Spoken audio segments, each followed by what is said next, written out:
하나님 나라 백성인 하백 여러분, 하백의 성경 아카데미에 오신 것을 환영합니다. 이 시간은 그리스도인이 꼭 알아야 할 기본 진리 57강 시간입니다. 함께 나눌 주제는 성령의 위격과 사역 중에서 성령의 위격입니다. 우리는 성령의 위격과 사역 중에서 먼저 성령의 위격부터 시작합니다.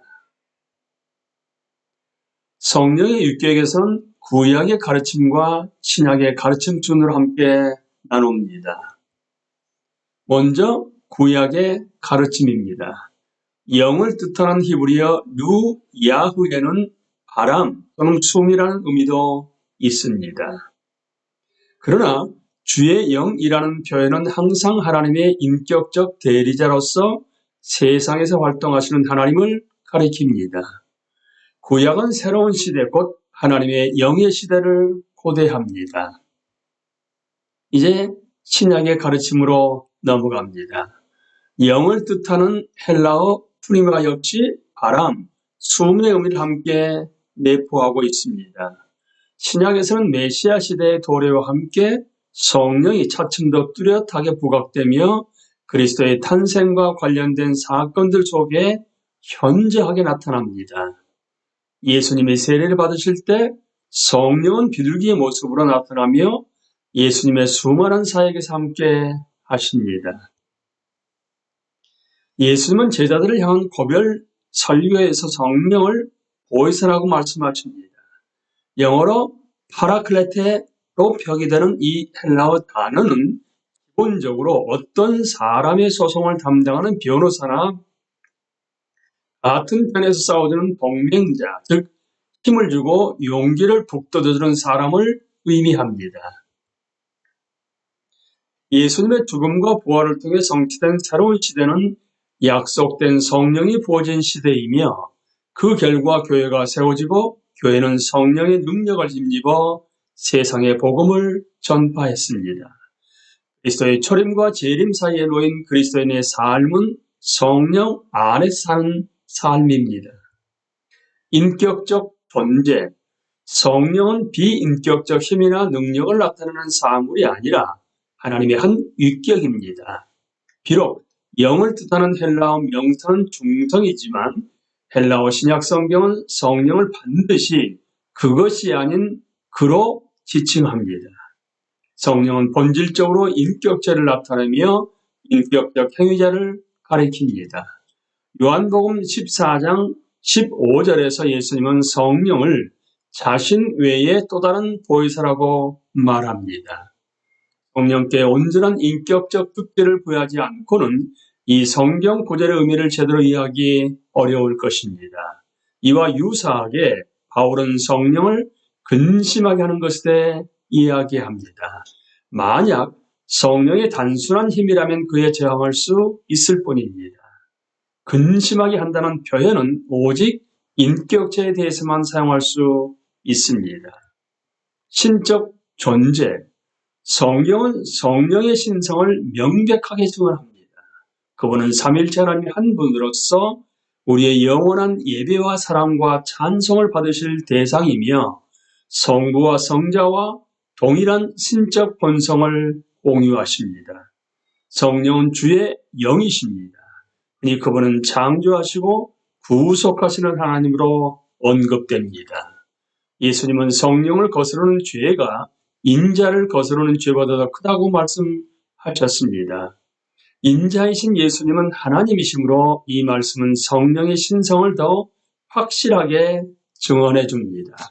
또한 하나님은 오직 하나님 자신을 통해서만 계시될 수 있으므로 성령은 하나님이어야 합니다. 왜냐하면 하나님은 성령을 통해 사실을 우리에게 계시하시기 때문입니다. 마지막으로 삼위일체를 언급하는 많은 성경 구절들이 성령의 신성에 대한 모든 의심을 없애줍니다. 이 구절들 속에서 성령은 성부, 성자와 함께 본질적 신성의 불가분리적 연합을 이루고 계십니다. 우리는 이제 성령의 위격에 이어서 약속의 성령으로 넘어가겠습니다. 약속의 성령에서는 그리스도의 초림 전의 성령과 그리스도에 대해서 나눕니다. 먼저 그리스도의 초림 전의 성령입니다. 이 시기에 성령의 사역은 세 가지 주제를 중심으로 묶을 수 있습니다.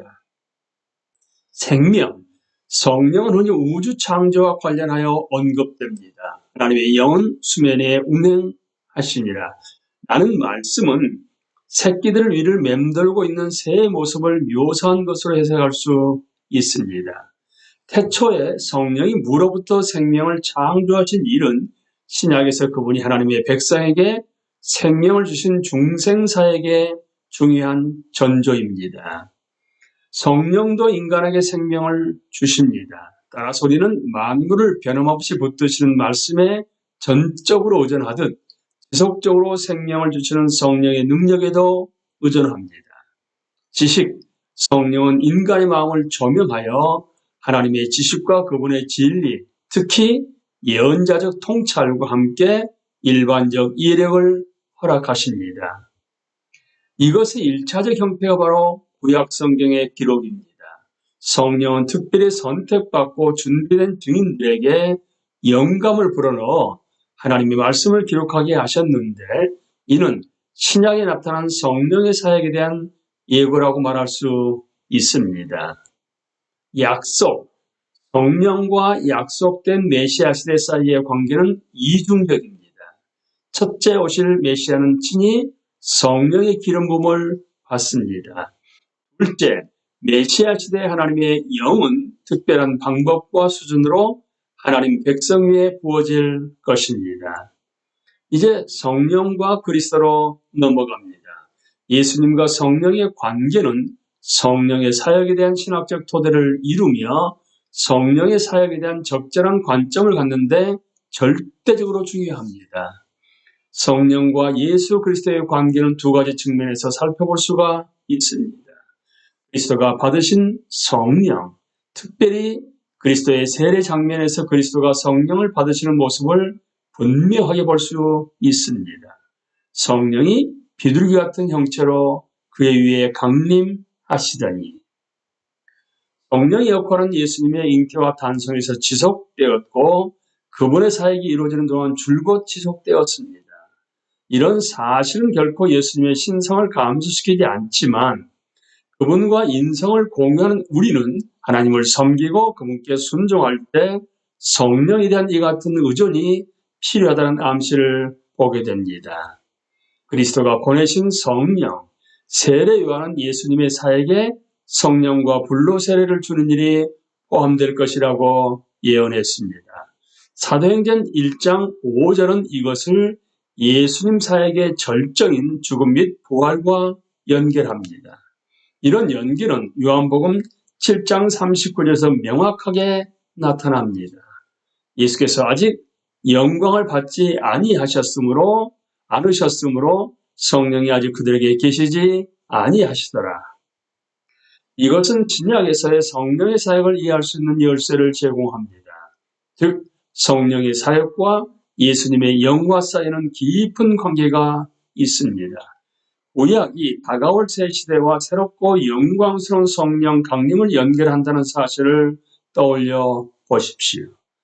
하나님 나라의 새 시대는 예수님에 의해 도래하고 그분의 죽음과 부활과 승천으로 성취되었습니다.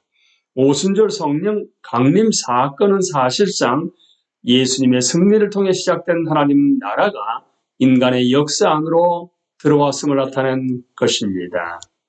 이 때문에 예수님은 자신이 떠나지 않으면 성령이 오시지 않을 것이라고 말씀하셨습니다. 여기서 요점은 신성의 두 위격이 공존하실 수 없다는 것이 아니라 예수님께서 떠나신다는 말의 의미입니다.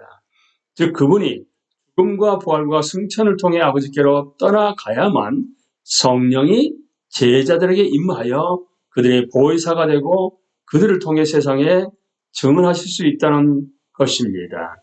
달리 말하면 오순절에 처음으로 영광스럽게 나타난 교회와 세상에 부어진 성령은 전적으로 예수님의 승리에 의존합니다. 누가는 그의 첫 저작인 누가복음의 결말부에서 예수님의 승천 기사를 언급했음에도 불구하고 의도적으로 예수님의 승천 기사를 재차 기록하면서 성령 강림의 결과로 탄생한 교회 시작을 언급함으로 이 사실을 확증합니다. 오순절에 이 어찌된 일이냐라고 묻는 군중에게 베드로는 두 가지 내용을 설명했습니다. 첫째, 성령 강림은 하나님의 나라의 새 시대가 도래했음을 의미합니다. 이는 곧 선지자 요엘을 통하여 말씀하신 것이니, 둘째, 이것은 예수 그리스도의 승귀의 결과입니다. 즉, 예수를 하나님이 오른손으로 높이심에 너희가 보고 듣는 이것을 부어 주셨느니라. 마찬가지로 바울 역시 신약시대의 교회 설립에 필요한 성령의 은사들을 그리스도의 승천의 맥락에서 이해합니다. 성령의 은사는 승리하신 그리스도의 전리품이자 그 승리의 열매입니다.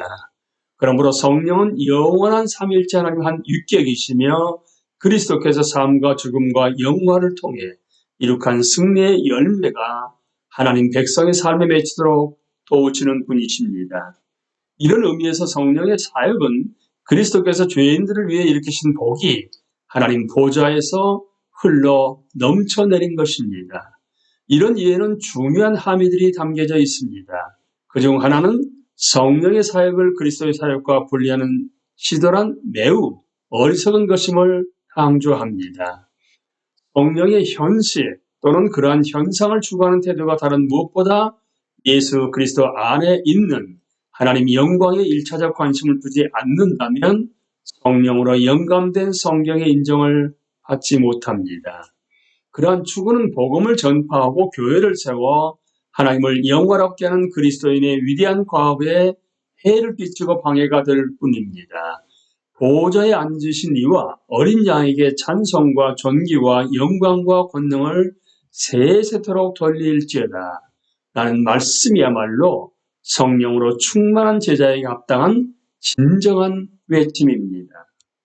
반대로 성령의 사역과 예수님의 영화 사이의 불가분적 관계를 인정한다면 우리는 성령의 사역에 관한 두려움을 떨쳐버려야 합니다. 성령은 괴상하고 독단적인 유령이 아닙니다.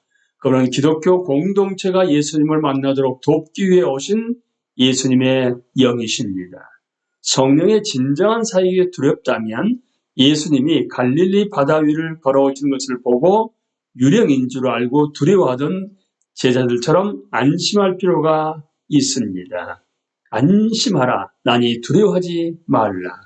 이 말씀은 또한 성령의 진정한 사역이라 주장되는 모든 사건을 검증할 만한 표준을 제공하여 복음서에서 만나는 따뜻한 동정심과 건전한 인간성을 지닌 예수님과 일치하지 않는 것을 무시할 수 있게 해 줍니다.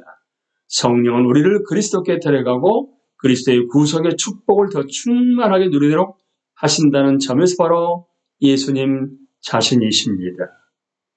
우리는 이 시간에 성령의 위격과 사역 가운데서 성령의 위격과 약속의 성령에 대해서 함께 나누었습니다.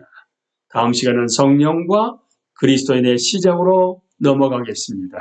강의를 마칩니다. 감사합니다.